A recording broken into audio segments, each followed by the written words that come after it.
व्यवहारी शहडोल मध्य प्रदेश की जनता का मिला जनता कर्फ्यू को समर्थन।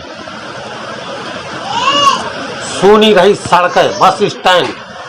रेलवे स्टेशन, लोगों ने शंख, हरियार और थाली बजाकर किया उत्साह वर्धन। कोरोना के संकट से देश के प्रधानमंत्री के द्वारा रविवार 22 मार्च को जनता कर्फ्यू लगाने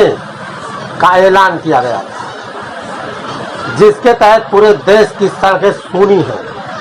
बाजार बंद है, स्कूल, व्यावसायिक प्रतिष्ठान